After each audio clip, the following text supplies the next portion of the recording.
Well, I'm pretty sure you all remember this, and it was back in the days of 2013 and 2014 where I could talk about logging into Battlefield 4 every single day, and really it was just this experience that is unparalleled. We all have those games that we remember logging into day in, day out without fail, whether that was old school Call of Duty like Modern Warfare 1 or Modern Warfare 2, whether it was Halo or anything in between. And it honestly feels as though that Battlefield 4 has kind of reached that tier of game where everybody remembers that time when they had all of those friends who used to play Battlefield 4 that you'd log in with almost every single night and sink hundreds and thousands of hours into a single game. It's now 2019, and a lot has changed in the Battlefield franchise since Battlefield 4. We had Battlefield Hardline, which was one of the most controversial Battlefield games ever released. We had Battlefield 1, which was one of the most successful entries into the franchise, despite seemingly causing a rift between core players and some of the larger players of the franchise. And finally, we've had Battlefield 5, which was supposed to be a revival of World War II, but seemingly missed quite a lot of the audience that it was aiming for.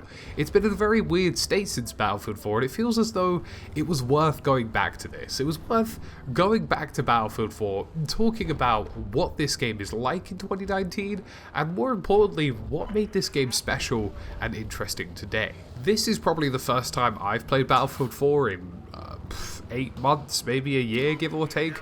I'm not entirely sure the last time I sort of played it, sat down and fired it up and really looked to enjoy a good few hours of it.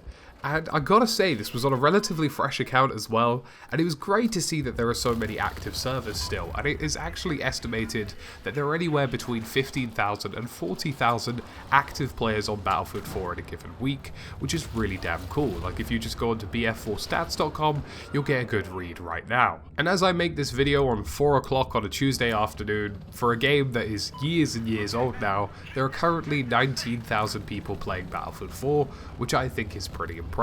So to begin with, what made Battlefield 4 a special game? It's really confusing sometimes, I think, to look back at older games and identify what it was that you really enjoyed out of it, because sometimes it actually can be marred pretty heavily by rose-tinted glasses. And I feel a lot of people, when they went back to play Bad Company 2, actually came to the realization that although it was a great game for the time, there was a lot wrong with it in the current sort of understanding of what a Battlefield game, and more importantly, what a first-person shooter should look like in a AAA franchise. And it was kind of a similar experience going back with Battlefield 4. And I do have some bad things to talk about, but I do want to begin with the good.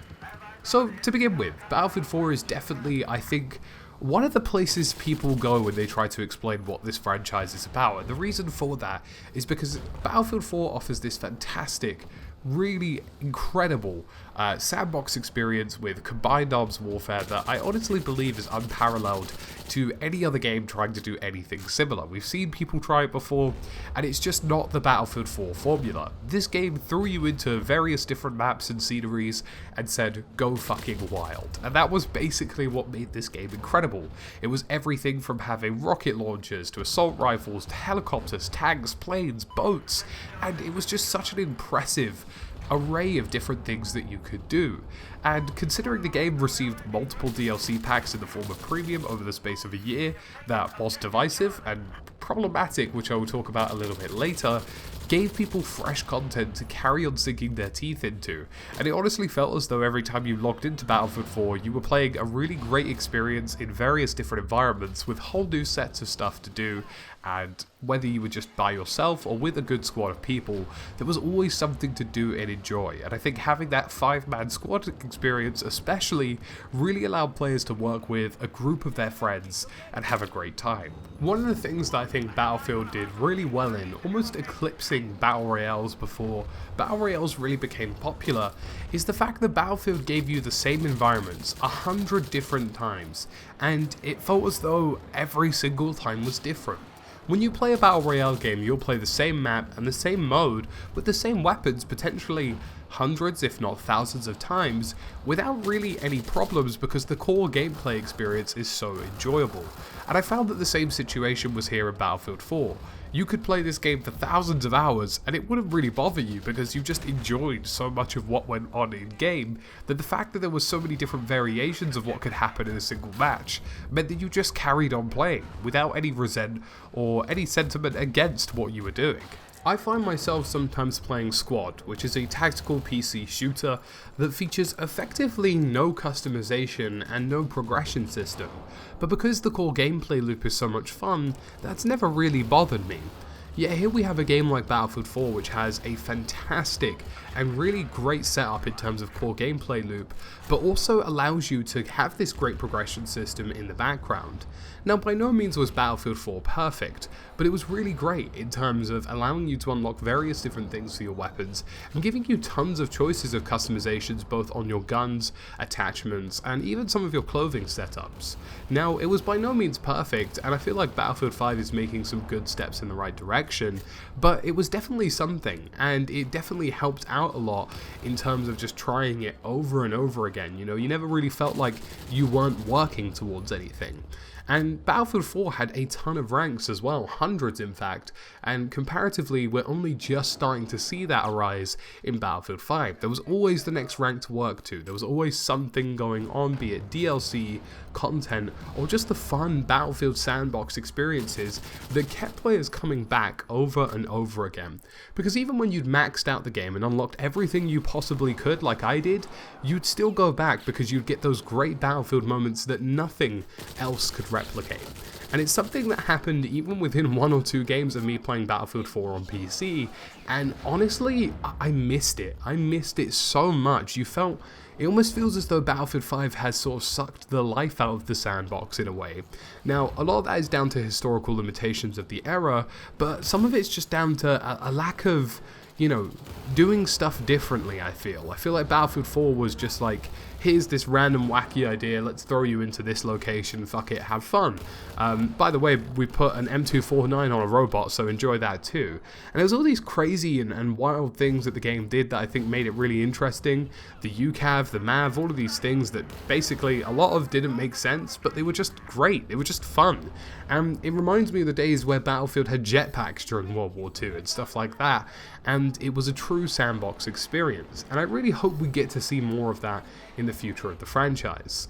And I really think Battlefield 4 for me as an individual player has shown that, combined with Battlefield 3 and Bad Company 2, that this franchise belongs in the modern era, and it belongs in the near future era as well.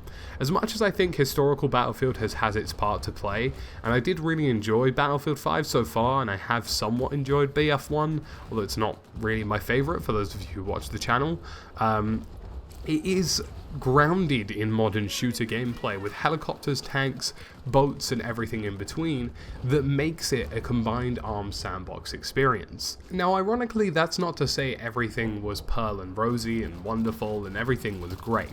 Battlefield 4 arguably had the worst stability of any given Battlefield launch in history, and was laughable in some senses, I think, as a game in terms of how badly it launched. I don't think anything like that should be allowed ever again.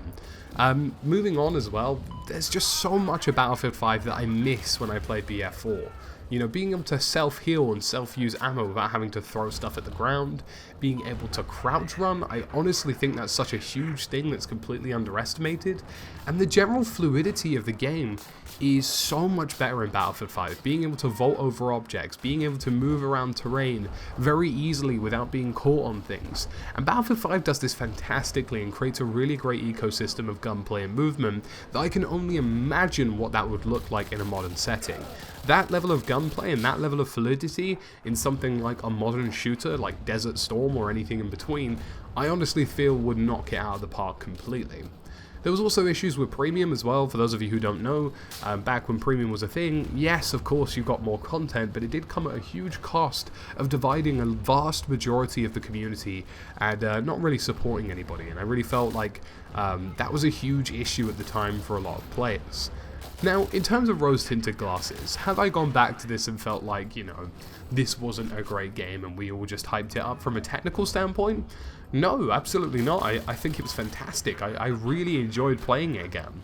Are there lots of problems? Yeah, it was a badly balanced game for the most extent in some places. You only need to see a half-decent pilot in a Little Bird helicopter to understand that things get a little bit sticky in Battlefield 4. But it was a really good game, and it gave people so many options and so many different ways to play. And you could kind of look past some of the issues that it had in a sense, due to the fact that it just gave you so many countless hours of enjoyment for even a $60 game. You know, let's say you spent $120 or £100 in total across premium and the base game, and you played that game for 1,000 hours. You're getting a lot of value for your money that you have paid.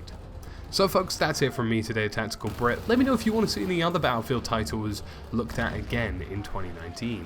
As always, thank you for watching, and I'll see you again soon in another video.